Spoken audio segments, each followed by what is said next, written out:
Ta voix compte, ta voix fait la différence.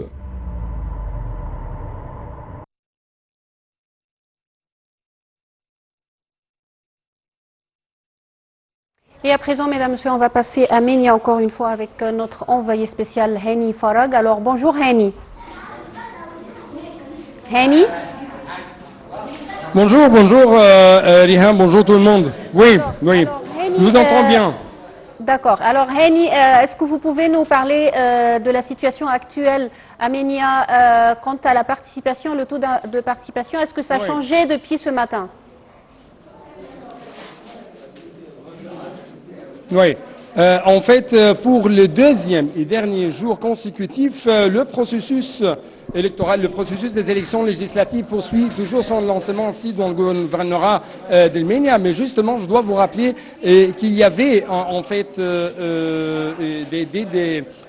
des candidats très enthousiastes qui étaient qui sont sur le terrain. Il y avait où cet enthousiasme électoral s'est transformé en des litiges, en des disputes, en des bagarres violentes. Mais justement, il y avait une intervention très rapide de la part des agents de police et qui assure toujours ce bon déroulement de ce processus électoral. Bien sûr, cette intervention était très urgente, très rapide et c'était des incidents momentanés.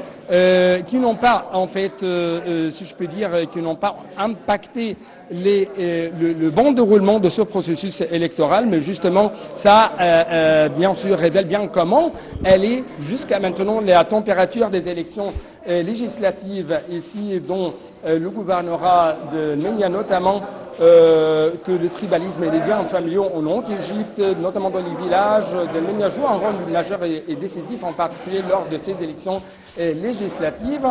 Toujours le bureau de vote ouvre ses portes devant les électeurs jusqu'à 20h du soir avec une heure de repos. Ce qui est très remarquable en fait depuis les premières heures du matin, c'était la présence et l'afflux massif des électeurs hommes et femmes vers le bureau de vote, notamment dans les villages. Les voteurs encore une fois, sont très enthousiastes pour supporter leurs candidats, notamment dans les régions rurales, raison pour laquelle hier par exemple il y avait des marches avec des musiques saïdies traditionnelles de la Haute-Égypte, accompagnées de drapeaux des partis politiques de ces candidats et des cris de soutien aux candidats, mais cela représente en fait une sorte de violation de ce qu'on appelle le silence électoral, ce qui pousse les agents de police toujours d'intervenir.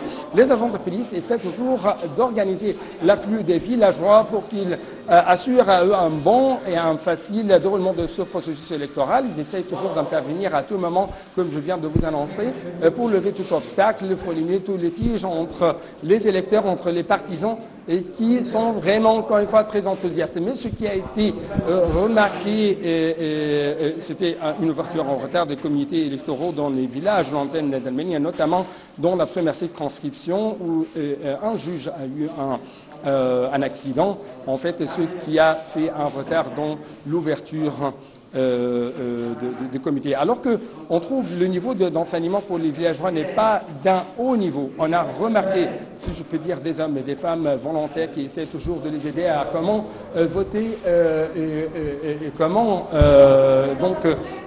voter, parce que on trouve qu'il y a toujours deux bulletins de vote, une pour le système uninominal, l'autre pour le système de liste. Mais en tout cas, on trouve que les comités ou plutôt la chambre d'opération du gouvernorat d'Arménie essaie toujours de suivre de près ce qui se passe sur le terrain et avec les autres chambres des opérations.